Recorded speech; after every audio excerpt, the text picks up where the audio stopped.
नमस्कार, आप देख रहे हैं सिटी न्यूज़ और दिन भर की तमाम खबरों के साथ मैं प्रीति सागर। खबरों में बात करेंगे सबसे पहले आज की सुर्खियों की। और एसडीओ पीयूष सिन्हा ने बड़ौदा और महाकालेश्वर छठ घाट का किया निरीक्षण। छठ घाट पर विभिन्न समस्या को देखा और समझा। दीपावली को लेकर आदित्यपुर के थानेदार ने कहा, रोड या बाजार में ना लगाए पटाखों की दुकान, बगैर एसडीओ की अनुमति और चिन्हित स्थल पर पटाखा बेचने वालों पर होगी कार्रवाई। पोटका के छोटा हरियान पास डोंगरी में पत्थर खनन किए जाने को लेकर ग्रामीणों ने एक बार फिर से किया विरोध प्रदर्शन। खबरें विस्तार से। उपायुक्त के निर्देशानुसार विभिन्न छठ घाट का निरीक्षण एसडीओ पीयूष सिन्हा ने बड़ौदा और महाकालेश्वर छठ घाट का निरीक्षण किया। निरीक्षण के दौरान उन्होंने छठ घाट पर विभिन्न समस्याओं को देखा और समझा। आपको बता दें कि लोक आस्था का महान पर्व छठ का पहला अर्घ्य 19 नवंबर को दिया जाएगा। हजारों लोग भगवान भास्कर को अर्घ्य देने के लिए नदी या तालाब जाएंगे, लेकिन घाटों की स्थिति काफ़ी खराब है। सूर्य उपासना के इस महापर्व में सफाई और स्वच्छता पर विशेष ध्यान रखा जाता है, लेकिन शहर के नगर निकायों की ओर से घाटों की सफाई के लिए अब तक पहल नहीं की गई है। इसके चलते श्रद्धालुओं को काफ़ी परेशानियों का सामना करना पड़ेगा। तालाब और नदी घाट पर दुर्गंध फैली हुई है। शहर में लगभग 50 नदी और तालाब के तट पर छठ का अर्घ्य दिया जाएगा। प्रशासन की ओर से हर वर्ष सफाई का इंतजाम किया जाता है, लेकिन इस वर्ष अब तक ऐसा नहीं किया गया है। यहाँ तक कि घाटों के पहुँच पथ की स्थिति भी काफ़ी खराब है। खरखाई नदी के बोधन वाला घाट काफ़ी खतरनाक है। पहुँच पथ पर बड़े बड़े बोल्टर डाल दिए गए हैं। घाट पर पहुँचना आसान नहीं है। बोल्टर को हटाने का काम शुरू नहीं किया गया है। घाट पर गंदगी पसरी हुई है। ऐसे में यहाँ आने वाले श्रद्धालुओं को परेशानी हो सकती है। छठ को लेकर सांची स्थित स्वर्ण रेखा नदी घाट पर सबसे अधिक भीड़ उमड़ती है, लेकिन घाट पर गंदगी का अंबार लगा हुआ है। प्रतिमा विसर्जन के बाद घाटों पर अभी कचरा पसरा हुआ है। पहुँच पथ के आसपास गंदगी के चलते बदबू फैली हुई है। यहाँ लगभग 30,000 से अधिक लोग छठ पर्व मनाते हैं। निरीक्षण के दौरान एसडीओ पीयूष सिन्हा के साथ जिला परिषद कविता परमार, जुगसलाई नगर पालिका कार्यपालक अभियंता मोटाई बांद्रा, परसोडी ब्लॉक अंचल कार्यालय सचितानंद महतो आदि अन्य लोग उपस्थित थे।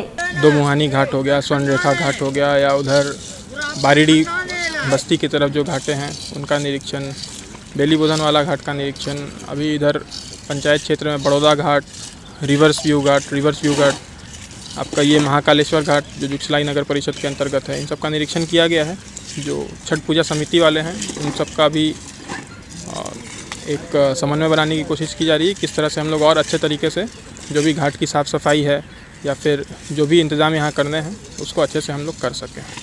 उधर दीपावली को लेकर आदित्यपुर के थानेदार का पटाखा कारोबारियों को दो टोक, कहा थाना रोड या बाजार में ना लगाए पटाखों की दुकान, बगैर एसडीओ की अनुमति और चिन्हित स्थल पर पटाखा बेचने वालों पर की जाएगी कार्रवाई। दीपावली को लेकर बाजार सजने लगे हैं। सरायकेला खरसवा जिला के आदित्यपुर थाना क्षेत्र में हर साल पटाखा कारोबारी थाना रोड के अलावे जहां तहां पटाखे बेचते थे, जिससे बाजार में जाम की स्थिति बन जाती थी और बाजार में अनहोनी की आशंका बनी रहती थी। मगर इस बार थाना प्रभारी ने पटाखा कारोबारियों को सख्त चेतावनी देते हुए कहा कि एसडीओ के आदेश और प्रशासन द्वारा चिन्हित स्थल के बजाय जहां तहां पटाखा बेचते पाए जाने वाले कारोबारियों के खिलाफ कड़ी कार्रवाई की जाएगी। वैसे देखना यह दिलचस्प होगा कि थानेदार के इस आदेश का पटाखा कारोबारी कितना पालन करते हैं। बताने की हर साल प्रशासन द्वारा पटाखा बेचने के लिए स्थान चिन्हित किया जाता है, मगर पटाखा कारोबारी जहां तहां पटाखे की दुकान सजाकर खुलेआम पटाखा बेचते नजर आते थे। वैसे इस बार थानेदार का मिजाज बदला नजर आ रहा है। आगामी दीपावली को देखते हुए हमारे अंचल से एक आदेश आया है, जिसमें जो भी पटाखा दुकान पूर्व से लगते आया है और आदेश भी था, पूर्व में भी आदेश था कि वो सब फुटबॉल मैदान में लगेगा, लेकिन पिछले बार भी देखा गया कि छूट कोई इधर उधर दुकान लगा दिए। चूँकि मार्केट कंजेस्टेड है और गली थाना मोड़ से शेरे पंजाब से थाना आने वाला रूट में दुकान रहने के चलते अगर किसी तरह का कोई पटाखा दुकान में अगर आग लगती है, कोई अनहोनी घटना घटती है, उस स्थिति को बहुत विकट समस्या हो जाएगा। उसको देखते हुए सभी से अनुरोध है कि कोई भी दुकान शेरे पंजाब से लेकर इधर आपको थाना एरिया में जो भी या उसके पीछे एरिया कहीं भी पटाखा ना लगाएं। जिनको भी पटाखा लगाना है इसमें एसडीओ सर का आदेश आएगा और अभी जो आदेश प्राप्त हो सब फुटबॉल मैदान में लगेगा। वहीं साक्षी गोल चक्कर पर आजाद समाज पार्टी ने भाजपा नेता संजय दायमा का पुतला फूंका। बता दें कि दायमा के द्वारा मुस्लिम और सिख समुदाय पर विवादित बयान दिया गया था।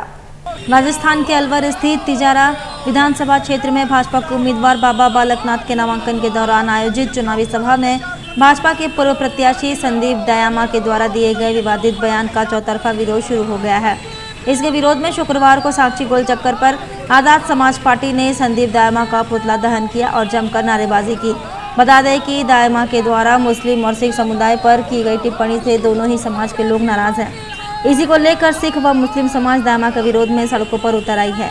हालांकि संदीप दायमा इस पूरे मामले में सिख समाज से माफी मांगते हुए डैमेज कंट्रोल करने की कोशिश में लगे हुए हैं, लेकिन लोगों में इसे लेकर काफी आक्रोश है। आपको बताना चाहता हूं कि सही संदीप दायमा में तिजारा विधानसभा में एक बाबा बालकनाथ जी के नामांकन की एक रैली हुई। वहां पे बड़े बड़े बीजेपी के नेता योगी आदित्यनाथ तक वहां पे बैठे थे। तभी उस मंच से संदीप दायमा ने वहां पे कहा कि मस्जिद और गुरुद्वारे इतने सारे हो गए कि इसको तोड़ देना चाहिए, इसको ख़त्म कर देना चाहिए, नहीं तो हमारे लिए ये नासूर बन सकते हैं। एक मंच से, सार्वजनिक मंच से इतने लोगों के भीड़ में उसने ये आपत्तिजनक बात की है। सरकार के द्वारा, हर सरकार के द्वारा इसके ऊपर एक्शन होना चाहिए, इसके ऊपर FIR होना चाहिए। मैं कहना चाहता हूँ योगी सरकार को, योगी सरकार जो बोलती है कि सुशासन की सरकार है, पर वहाँ पे मंच में योगी सरकार बैठे थे और उसके सारे नेतागण बैठे थे। किसी ने भी उसे मना नहीं किया कि ये ऐसी बातें क्यों बोल रहे हो। और अभी तक योगी सरकार का योगी जी का कोई भी बयान नहीं आया है सिखों के समर्थन में या मुसलमानों के समर्थन में। तो इसका मतलब वो सिख मुसलमान जो भी हमारे SC ST बहुजन के खिलाफ वो बात करते हैं, पूरा बीजेपी सरकार और योगी सरकार। उसी के आज विरोध में हम लोग सारे भाई यहाँ पे आज़ाद समाज पार्टी के सारे कार्यकर्ता उनका पुतला दहन कर रहे हैं साक्षी गोलचक्कर बिरसा मुंडा गोलचक्कर में। इस तरह का जो बयान है योगी आदित्यनाथ मंच पे मौजूद रहते हैं, ये एकदम शर्मनाक बयान है और इससे माफ़ी मांगना चाहिए। नहीं तो हम लोग तो यही सोच रहे हैं कि योगी आदित्यनाथ इतने बड़े मंच में बैठ करके ये कहलवा रहे हैं और ये करवा रहे हैं। ये नहीं चाहते हैं कि हम लोग सिख, ईसाई, हिंदू, मुसलमान जो है मिल बैठ करके इस देश में रहे। ये कभी नहीं चाहते हैं। इसी के खिलाफ हम लोग आज इनका पुतला दहन करने आए हैं। नासिक अंसार महानगर मुर्दाबाद। पोटका के छोटा हड़ियान पात डोंगरी में पत्थर खनन किए जाने को लेकर ग्रामीणों ने आज फिर दोबारा अपना विरोध प्रदर्शन जारी रखा। कहा यह हमारा पूजा स्थल है, किसी भी हाल में पूजा स्थल को छेड़छाड़ करने नहीं देंगे। विरोध कर रहे ग्रामीणों ने कहा कि यह हमारा पूजा स्थल है, किसी भी हाल में मंटू सिंह को खनन करने नहीं देंगे, जान देंगे लेकिन खनन कार्य नहीं होने देंगे। हम लोगों ने लगातार विरोध प्रदर्शन जारी रखा है।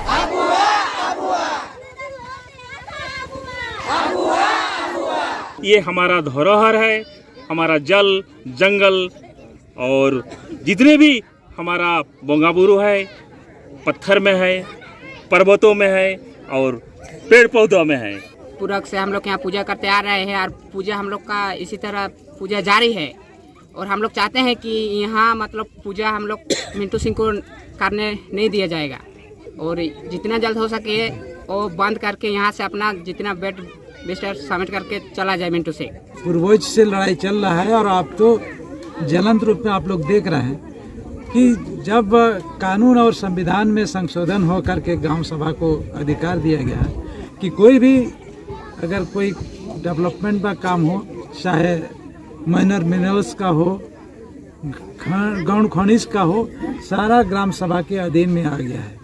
और इसलिए ग्राम सभा के बिना कोई भी लीज पट्टा सीधा सरकारी नुमाइंदे लोग नहीं दे सकते हैं। और ये लड़ाई आप लोग देख रहे हैं कई वर्षों से, जब से पेशा कानून बना, जब से लड़ाई शुरू किया गया, तब से लगातार जगह जगह पर हो रहा है। पूजा स्थल में मिंटू सिंह जबरदस्ती जबरन कर रहा है कि पत्थर उत्तर अवैध खनन के ये कम कर रहा है, लेकिन हम लोग नहीं चाह रहे कि इसको देंगे बोल के, लेकिन हम लोग मना कर रहे हैं। मना के बावजूद भी वो नहीं मान रहा है, जबरदस्ती जबरन कर रहा है, लेकिन हम लोग नहीं छोड़ेंगे उनको।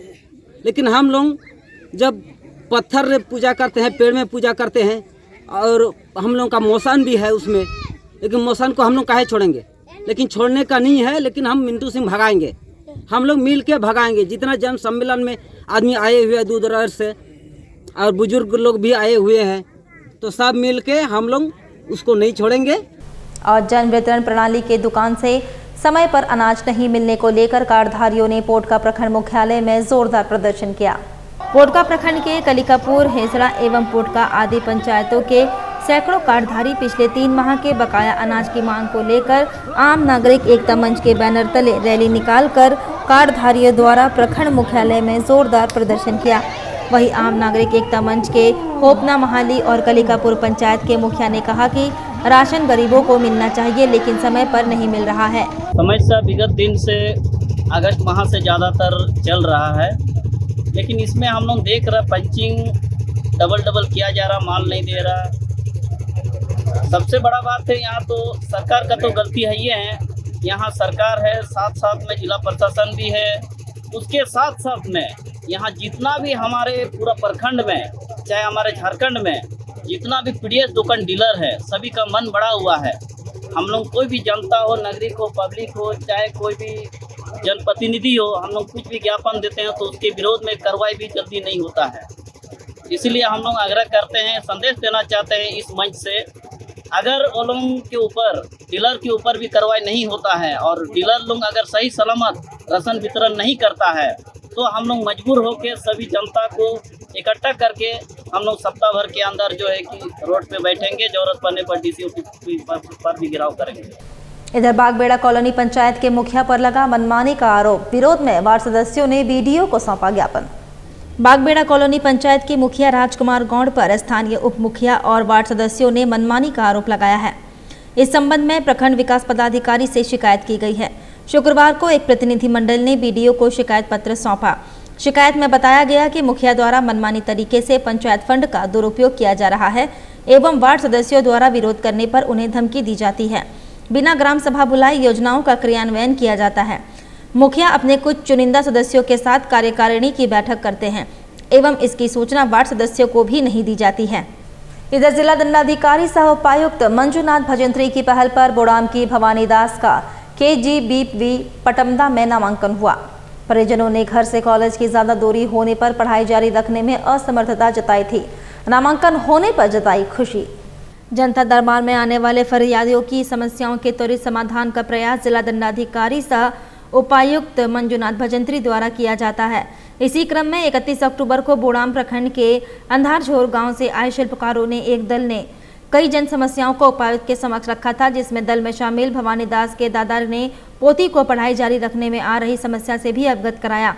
उन्होंने बताया कि 10वीं पास होने के बाद भवानी का नामांकन वर्कर्स कॉलेज में कराया गया, लेकिन आर्थिक समस्या के कारण प्रतिदिन लगभग 10 किलोमीटर आने जाने में परेशानी होती है, जिस पर पढ़ाई जारी रखने में असमर्थता जताई गई। जिला दंडाधिकारी सह उपायुक्त द्वारा मामले को गंभीरता से लेते हुए तत्काल शिक्षा विभाग के पदाधिकारी को भवानी दास का नामांकन आवासीय विद्यालय KGBV पटमदा में कराने का निर्देश दिया गया था, जिसके बाद 3 नवंबर को नामांकन कराया गया। भवानी दास के पिता दयामय रूहीदास ने बेटी का नामांकन आवासीय विद्यालय में होने पर खुशी जताते हुए जिला दंडाधिकारी सह उपायुक्त के प्रति आभार प्रकट किया। उधर मृगुराम महतो ने सरकार की योजनाओं का लाभ लेकर खेती किसानी को बनाया जीविकोपार्जन का साधन। KCC का लाभ लेकर पूंजी की समस्या को किया दूर, सालाना कर रहे 2 लाख रुपए से ज्यादा की आमदनी। मृगुराम बताते हैं कि खेती का कार्य उन्हें विरासत में मिला है, लेकिन पारंपरिक तरीके से खेती से अपने परिवार के लिए ही अनाज का उत्पादन हो पाता था। कृषि विभाग के पदाधिकारियों ने सब्जी की खेती के लिए प्रोत्साहित किया, जिसके बाद आर्थिक स्थिति को लेकर कभी सोचना नहीं पड़ा। आज वे अपने साथ 5 मजदूरों को साल भर रोजगार भी उपलब्ध करा रहे हैं। मृगुराम अपने खेत में आधुनिक तरीके से परवल, बैगन, लौकी, साग, धान के अलावा और भी मौसमी सब्जियों की खेती कर सालाना 2 से 2.5 लाख रुपए की आमदनी कर रहे हैं। सरायकेला खरसवा जिला के चांडिल अनुमंडल क्षेत्र के कपाली नगर परिषद कपाली भवन परिसर में मुख्यमंत्री वृद्धावस्था राज्य निराश्रित महिला सम्मान पेंशन, स्वामी विवेकानंद निःशक्त स्वावलंबन प्रोत्साहन, HIV/AIDS पीड़ित व्यक्ति सहायतार्थ पेंशन हेतु शिविर का आयोजन किया गया। मुख्य रूप से ईचागढ़ विधायक सविता महतो, चांडिल प्रखंड अंचल अधिकारी अमेश श्रीवास्तव आदि लोग उपस्थित थे। इस कार्यक्रम में सविता महतो ने बताया कि सरकार द्वारा पेंशन स्वीकृति हुआ है उसको दिया जा रहा है। जिन नए लोगों को पेंशन स्वीकृति नहीं हुआ है वह व्यक्ति आए और फॉर्म भरे, उसे हमारे सरकार के माध्यम से जल्द ही लाभ मिलेगा। 30 नए व्यक्ति द्वारा आवेदन दिए गए हैं। पहले आवेदन में दिए गए व्यक्ति का पेंडिंग था जो भुगतान हो रहा है। यहाँ पेंशन का जो स्वीकृति हुआ है उन्हें आज दिया जा रहा है। और जो नया भी यहाँ पर लागू जिसको जो ये है दिन भर शिविर चलेगा। कोई भी वैसे अगर व्यक्ति है तो यहाँ पर सब पदाधिकारी ऑफिस का है और हम मिल के अपना फॉर्म को नया भर सकते हैं। अभी तक 30 से 35 आवेदन दिया गया है जो बन के स्वीकृति। उधर सरायकेला समाहरणालय स्थित कार्यालय कक्ष में जिला दंडाधिकारी सह उपायुक्त रविशंकर शुक्ला के द्वारा जनता दरबार का आयोजन किया गया। जनता दरबार में जिले के विभिन्न क्षेत्र से व्यक्तिगत एवं सामाजिक समस्याओं के निराकरण हेतु पहुंचे लोगों से बारी बारी मिलकर उनकी समस्याओं से अवगत हुए तथा उक्त समस्याओं के नियमानुसार निष्पादन को लेकर संबंधित विभागीय पदाधिकारी को निर्देशित किया गया। आज के जनता दरबार में भूमि विवाद, अवैध कब्जा, राशन कार्ड में नाम जोड़ने, बच्चे के इलाज हेतु आयुष्मान कार्ड का लाभ प्रदान करने, डेंटीडी में पीसीसी सड़क का निर्माण, खरसवा अंचल अंतर्गत ग्राम पुजारी तथा डाकुआ को चाईबासा जिला के तर्ज पर सम्मान राशि प्रदान करने, हाथियाडीह में ज्यादा द्वारा अधिग्रहित जमीन विवाद में ग्रामीणों की कई मांग पूरा करने, गमरिया प्रखंड अंतर्गत नारायणपुर में जलापूर्ति योजना का कनेक्शन, कुचाई प्रखंड अंतर्गत गोमियाडीह पंचायत में आधार कार्ड बनाने हेतु विशेष कैंप लगाने, राजनगर प्रखंड अंतर्गत स्वास्थ्य सहिया चयन में अनियमितता बरतने, मनरेगा अंतर्गत संविदा पर लेखा सहायक चयन में अनियमितता बरतने समेत अन्य समस्याओं से संबंधित आवेदन प्राप्त हुए। घाटशिला प्रखंड अंतर्गत काशीदा पंचायत की चेंग जोड़ा गांव की रहने वाली कौशल्या कर्मकार की कहानी एक ऐसी महिला की कहानी है जो जीवन की चुनौतियों से मुकाबला करने और उस पर जीत हासिल करने की प्रेरणा देती है। पति की मृत्यु के बाद आर्थिक समस्याओं को देखते हुए इन्होंने हाड़िया दारू बेचना शुरू किया, लेकिन अपने बच्चों के भविष्य पर इसका बुरा असर नहीं पड़े इसे देखते हुए उस व्यवसाय को छोड़ने में भी देर नहीं की और इनका श्रेय वे राज्य सरकार की योजना फूलो झानो आशीर्वाद योजना को देती है। कौशल्या कर्मकार आज जनरल स्टोर खोलकर घरेलू सामान, सब्जियां और फास्ट फूड बेचकर अच्छा जीवन व्यतीत कर रही है। फूलो झानो आशीर्वाद योजना के तहत 10,000 रुपए की सहायता राशि मिली। यह सहायता उनके जीवन में एक महत्वपूर्ण मोड़ लाई है और उन्होंने दारू बेचने का काम छोड़ दिया। कौशल्या कर्मकार की यह कहानी हमें सीख देती है कि विश्वास और संघर्ष से जीवन के किसी भी विपरीत परिस्थिति में बदलाव लाया जा सकता है, बशर्ते हम दृढ़ संकल्प और कड़ी मेहनत के साथ अपने जीवन में आगे बढ़े। झारखंड सरकार द्वारा संचालित फूलो झानो आशीर्वाद योजना के तहत अब तक 1527 महिलाओं को लाभान्वित किया गया है। राज्य सरकार के दिशा निर्देश अनुसार हाड़िया दारू के रोजगार से जुड़ी सभी महिलाओं को सम्मानजनक रोजगार से जोड़ने के लिए यह एक अभियान जारी है। वक्त तो चला है अब एक छोटे से ब्रेक का। ब्रेक के बाद खबरें और भी है, तब तक के लिए देखते रहिए सिटी न्यूज। झूमे रे झूमे झूमे झूमे झूमे इस त्योहार नई रफ्तार, इस त्योहार नई रफ्तार। झूमे रे झूमे झूमे झूमे झूमे इस त्योहार नई रफ्तार, इस त्योहार नई रफ्तार। ग्लैमर गाइस की चलती है, न चाहते हुए भी नजर चले जो आगे और सांसों की RPM तेज जो भागे। ग्लैमर गाइस की चलती है इसमें। The new Glamour, simply magnetic. अपनी सुपर पावर यूज करने का टाइम आ गया है। अब टेंशन मत लीजिए, IIFL फाइनेंस से झटपट गोल्ड लोन लीजिए और बिजनेस आगे बढ़ाइए। आपके जैसे सुपर हीरोज ऐसी छोटी मोटी प्रॉब्लम से थोड़ी ना रुकते हैं, इसीलिए लाइफ जब भी आगे बढ़ने का मौका दे तो अपनी सुपर पावर, अपना गोल्ड यूज करिए और IIFL फाइनेंस से गोल्ड लोन लीजिए। IIFL फाइनेंस करता है सीधी बात। Golchha sari centre, Golchha sari centre, a exclusive showroom of saris, lehenga and suit, जहां है साड़ियों का विशाल भंडार, सभी प्रकार की साड़ियां वे भी होलसेल रेट में। गोलछा साड़ी सेंटर, जहां है एक से बढ़कर एक डिजाइनों के बनारसी, तांत, सिल्क, फैंसी साड़ी, लहंगा साड़ी। शादी की साड़ी खरीदनी हो तो गोलछा साड़ी सेंटर में अवश्य आएं। गोलछा साड़ी सेंटर सिर्फ साड़ी ही नहीं, लहंगा की भी है विशाल रेंज। लहंगा पहनकर दुल्हन लगेंगी और भी खूबसूरत। इसके साथ साथ अनस्टिच सूट की है कई नई रेंज और वैरायटी भी।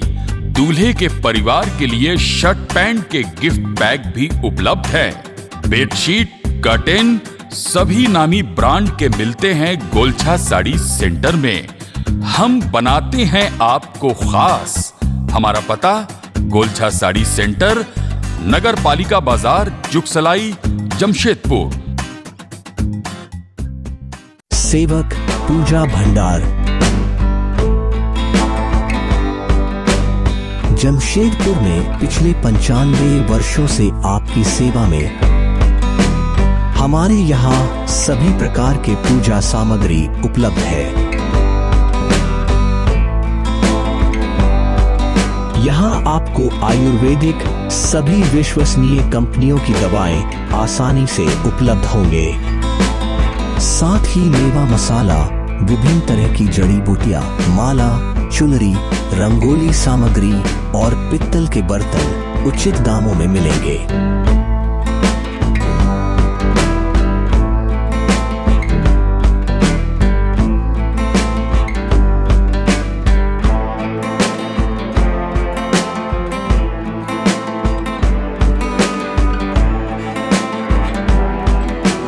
तो एक बार अवश्य पधारें। हमारा पता है सेवक पूजा भंडार, शॉप नंबर 3, मसाला पट्टी, बिष्टुपुर, जमशेदपुर। हमारा फोन नंबर 065723200075। ब्रेक के बाद मैं प्रीति सागर एक बार फिर से आपका स्वागत करती हूं। जमशेदपुर में आज वर्षा हुई। वर्षा ने साफ सफाई की पोल खोल कर रख दी। विभिन्न क्षेत्रों के नाली में जमा कचरा पानी के तेज बहाव से ऊपर सड़क और घरों के आसपास गंदगी फैल गया, जिससे चलना फिरना भी आम लोगों का मुश्किल हो गया, क्योंकि यहां आसपास के जितने भी नाली है गंदगी से पूरी तरह भर चुकी है, जो कि गंदा पानी सड़कों पर बह रहा है। जमशेदपुर पश्चिमी हलुदबनी सिद्धू कान्हू चौक के आसपास के क्षेत्र में लोगों का रहना मुश्किल हो गया है। जब इस बारे में दुकानदार से बातचीत की गई तो उन्होंने बताया कि यहाँ आसपास के जितने भी नाली हैं गंदगी से पूरी तरह भर चुकी है, जो कि गंदा पानी सड़कों पर बह रहा है, उसे देखने वाला कोई नहीं, जिसे लोगों का चलना फिरना मुश्किल हो गया है। यहाँ के दुकानदारों को दुकानदारी करना भी मुश्किल हो गया है। गंदगी के कारण ग्राहक सामने की दुकान छोड़कर दूर दूसरे दुकानदार के पास चले जाते हैं। जहाँ सरकार लाखों रुपए खर्च करके शौचालय का निर्माण करती है, वहीं उसके देखरेख के लिए कोई व्यवस्था नहीं किया जाता है, जिससे शौचालय पूरी तरह ध्वस्त हो चुका है और लोग इसका इस्तेमाल नहीं कर सकते। पंचायत ऑफिस से सटा हुआ शौचालय, जो कि काफ़ी गंदगी से भरा पड़ा है, यहाँ किसी भी तरह की बीमारी फैल सकती है। जहाँ साफ सफाई की उचित व्यवस्था नहीं होने के कारण आसपास के क्षेत्र में बदबू फैल रहा है। परेशानी तो बहुत आ रहा है, नाली पूरा जाम हो गया। बहुत दिन से रोड का ऊपर से पानी बह रहा है, आदमी को आने जाने में पूरा तकलीफ हो रहा है। इसको अगर ठीक नहीं करेगा तो गंदा पानी, झूठा पानी, आदमी आना जाना कर रहा है। बगल में मेरा दुकान है, कस्टमर का दिक्कत आता है। इसको ठीक नहीं होने से डेंगू का भी मौसा मच्छर पूरा जमते रहेगा, होते रहेगा। उसका बाद आदमी बीमार होगा तो कितना तकलीफ है, गरीब आदमी क्या करेगा। सामने में मेरा दुकान है, सबसे परेशानी है। साफ सफाई नहीं किया जाता है। जैसे हमारे यहाँ कस्टमर आते बैठते तो आपस चले जाते, बोलते हैं बहुत गंदे हैं, सेंड आता है, बदबू। यही हम बोलना चाहते हैं। ये जाम होता कैसे है, नाली जो है। जब इस बारे में मुखिया सुमन सिरका से बात की गई तो परसोडी पंचायत की मुखिया बताती है कि सबसे बड़ी समस्या है कचरे को कहाँ फेंकें। कचरा का रिसाइकल करने की भी कोई व्यवस्था नहीं है। वहीं लोग कचरा को नाली में फेंकते हैं और फिर बारिश में वह पानी के तेज बहाव से वापस सड़क और घरों तक पहुंच जाता है। वह वरीय अधिकारी से इस संबंध में बात करके समाधान करने की कोशिश करेंगी। सबसे पहले मेरा जोहार। मैं पश्चिम हलुदबनी ग्राम पंचायत की मुखिया हूँ और जैसे कि यहाँ नाली से जो सड़क में जो गंदा पानी बह रही है, इसको लेके है ना, यहीं की समस्या नहीं है। ये देखा जाए तो पूरा राजस्व ग्राम पूरा हलुदबनी आप देख लीजिए, बस हलुदबनी की ही नहीं है, आधा से ज़्यादा जो अर्धशहरी जो पंचायत है सभी में ये समस्या है। जब भी मैंने ग्राम सभा किया है, यहाँ की सबसे बड़ी समस्या क्या है कि हम कचरा जो है हम फेंके कहाँ पे, सबसे बड़ा समस्या यह है। तो इसको लेके भी जो कोशिश, इससे पहले जो वीडियो सर हैं प्रवीण जी, इससे पहले जो थे उनसे भी बात हुई थी, लेकिन उनके द्वारा भी ये कहा गया कि आप लोग अपने ग्रामीण क्षेत्र में देख लीजिए कि कहीं अगर जगह है तो कचरा को डिस्पोजल के लिए तो जैसे हमने एक बोला था कि कचरा को रिसाइकलिंग के लिए, लेकिन वैसी जगह नहीं उपलब्ध होने की वजह से जो है हम लोग को बहुत दिक्कत का सामना करना पड़ रहा है पूरे ग्रामीणों को। और ये जो नल मतलब जल बहाव का बोल रहे हैं, इसको लेके पूजा से पहले भी साफ़ सफाई कराई गई है, लेकिन बार बार सफाई करने के बावजूद जो है दिक्कत यही होती है कि कचरा जो है फेंका जा रहा है नाली में, यही कारण है। जमशेदपुर टाटा स्टील की ओर से 5 नवंबर को जमशेदपुर रन-ए-थॉन का आयोजन किया जाना है। जमशेदपुर के JRD स्पोर्ट्स कॉम्प्लेक्स में एक्सपो लगाया गया है, जिसका उद्घाटन पूनम चौधरी ने फीता काट कर किया। इस एक्सपो में विभिन्न प्रकार के ब्रांडों के स्टॉल लगाए गए हैं। टाटा स्टील जमशेदपुर में 5 नवंबर को रन-ए-थॉन का आयोजन करेगी। शुक्रवार को बिष्टुपुर के JRD स्पोर्ट्स कॉम्प्लेक्स में एक एक्सपो लगाया गया। इसका उद्घाटन टाटा स्टील के अधिकारी पूनम चौधरी ने फीता काट कर किया। इस एक्सपो में विभिन्न प्रकार के ब्रांड के स्टॉल लगाए गए हैं। यहाँ कई प्रोटीन भी मिल रहे हैं, जिसका यूज़ प्रोफेशनल रनर करते हैं। पूनम चौधरी ने बताया कि यह एक्सपो 2 दिन तक चलेगा। 5 नवंबर को होने वाले रन-ए-थॉन की तैयारी चल रही है। एक्सपो में रन-ए-थॉन के लिए धावकों को चेस्ट नंबर भी दिए जा रहे हैं। इस रन-ए-थॉन में 10 किलोमीटर, 7 किलोमीटर, 5 किलोमीटर और 2 किलोमीटर की दौड़ होगी।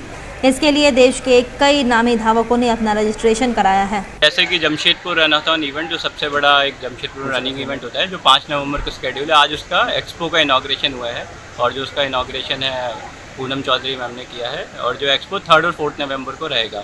तो जितना भी हमारा बिब डिस्ट्रीब्यूशन है, टी-शर्ट डिस्ट्रीब्यूशन है, वो इसी एक्सपो से होगा। ये expo JRD Tata sports complex में अपना जो बास्केटबॉल ग्राउंड है उसके पास में लगा हुआ है। और मोर देन 5000 पार्टिसिपेंट्स इस रन के लिए रजिस्टर किए हैं, जिसमें 10 किलोमीटर, 7 किलोमीटर, 5 किलोमीटर और 2 किलोमीटर, 4 कैटेगरीज में। तो अभी तक का बहुत अच्छा पार्टिसिपेशन रहा है। लास्ट ईयर अराउंड 4100 लोग थे इस रन में, इस साल 5000 का नंबर क्रॉस हुआ है। तो ये एक्सपो आज खुला रहेगा, कल खुला रहेगा और इसमें काफ़ी सारे ब्रांड्स आए हैं, जैसे फास्ट एंड अप है, स्केचर्स है, ऑर्गेनिक शॉप्स है कुछ, प्लस जितना भी डिस्ट्रीब्यूशन वगैरह, रेनॉल्ट का, नेक्सस, तो सभी लोगों ने अपने प्रोडक्ट भी शोकेस कर रहे हैं। तो जितने भी रनर्स हैं, रनर्स के आसपास के लोग हैं और जो रनर्स के फ्रेंड्स वगैरह हैं, सब लोग आए हैं यहाँ पर, हम उनका वेलकम करते हैं। उधर पोटका के हरीना मुक्तेश्वर धाम हाई स्कूल में पूर्व कमिश्नर विजय कुमार सिंह ने छात्राओं को पढ़ाई के महत्व के बारे में जानकारी दी और IAS IPS बनने का टिप्स भी छात्राओं को दिया। पोटका और डुमरिया के दौरे के क्रम में पूर्व कमिश्नर विजय कुमार सिंह ने हरीना मुक्तेश्वर धाम हाई स्कूल में पहुंचे, जहां छात्राओं को पढ़ाई के महत्व के बारे में विस्तार से जानकारी दी और IAS IPS बनने का टिप्स भी छात्रों को दिया। छात्राओं को कहा कि जिंदगी में आगे बढ़ना है तो पढ़ाई काफ़ी महत्व रखती है, इसलिए पढ़ाई को कभी ना छोड़े। इस स्कूल में मैं आया हुआ हूँ और 10th के बच्चियों का से मैं इंटरेक्शन किया, मतलब संवाद किया उनसे, और ये जान के खुशी हुई कि लड़कियाँ पढ़ाई तो कर रही हैं ठीक से, बट जो जानकारी प्राप्त होनी चाहिए पूरे दुनिया की, वो उन लोगों को प्राप्त नहीं है। जबकि आज गूगल का ज़माना है, इंटरनेट का ज़माना है और उसमें सब कुछ है, बेसिक सब कुछ है। तो मैंने उनसे यही किया है संवाद में कि तुम जो भी बनना चाहती हो उसके विषय में अच्छे से जाओ, डीपली जाओ और कुछ मतलब आप एम लगाओ कि हमको ये बनना है तो बनना है और हमको बहुत मेहनत करने की आवश्यकता है। सिर्फ उस बच्ची के लिए इम्पोर्टेंट नहीं है, देश के लिए भी बहुत इम्पोर्टेंट है। एक बच्चा यदि खुद में अपने को विकास करता है, अच्छे जगह पर जाता है तो देश आगे जाता है। मैंने वही बोला, देश सर्वोपरि है। देश को ही सोचो कि देश को कैसे आगे बढ़ाना है और खुद को कैसे आगे बढ़ाना है, अपने माँ पिता को कैसे प्राउड फील कराना है, यही मैंने संदेश दिया है। इसके अलग क्या टिप्स दिए हैं? टिप्स दिया है कि देखिए, कोई चीज़ का एक अंग्रेजी में कहावत है, there is no substitute of hard work, मतलब कड़ी मेहनत का कोई विकल्प नहीं है। तो कड़ी मेहनत करो। 12 से 15 घंटा जो बच्चे नहीं पढ़ेंगे उनका फिर भविष्य बहुत अच्छा नहीं हो सकता है। कुछ कर लेंगे। और मैंने ये भी संदेश दिया खासकर बच्चियों को कि आप बीच में ड्रॉप आउट नहीं हो, कम से कम ग्रेजुएशन करो।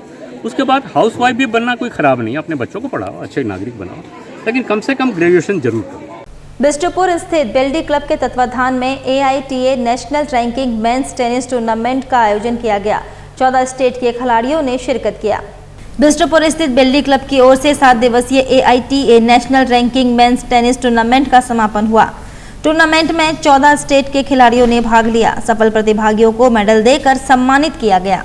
आज 7 दिन के बाद ये फाइनल हुआ है। हम लोग मंडे से फ्राइडे से लेकर मंडे तक अभी तक फ्राइडे सैटरडे क्वालिफाइंग राउंड था और मंडे से लेकर आज फ्राइडे तक मैच चले जाए। आज फाइनल है, फाइनल ख़त्म हुआ है जस्ट अभी और उसका प्राइस अभी हम लोग श्री श्री काली पूजा महादेव मंदिर पूजा समिति हर हर गुट्टू देवता भवन के समीप मां काली का भूमि पूजन 3 नवंबर को कमेटी के अध्यक्ष अमित सिंह की अध्यक्षता में किया गया। जमशेदपुर के श्री श्री काली पूजा महादेव मंदिर पूजा समिति हर हर गुट्टू देवता भवन का भूमि पूजन कमेटी के अध्यक्ष अमित सिंह की अध्यक्षता में किया गया। पंडाल का भूमि पूजन करने हेतु जमशेदपुर के समाजसेवी मुख्य अतिथि के रूप में अरविंद सिंह उर्फ छोटू सिंह एवं जमशेदपुर के भाजयुमो जिला अध्यक्ष अमित अग्रवाल के द्वारा किया गया। इसमें उपाध्यक्ष सन्नी सिंह, कोषाध्यक्ष लालू सिंह, महासचिव प्रवीण सिंह एवं राजेश सिंह, पूजा कमेटी के संस्थापक बबुआ सिंह एवं रोहित कुमार, शंकर कुमार, अमित दास, गौरव कुमार, नीरज सिंह, अमित कुमार उपस्थित थे। ये पंडाल अभी इस बार आपका नेपाल का एक मंदिर है, उस मंदिर को दर्शाया जाएगा बंगाल के कारीगरों द्वारा। चलते चलते एक बार फिर से नजर डालेंगे अब तक की सुर्खियों पर। और एसडीओ पीयूष सिन्हा ने बड़ौदा और महाकालेश्वर छठ घाट का किया निरीक्षण। छठ घाट पर विभिन्न समस्या को देखा और समझा।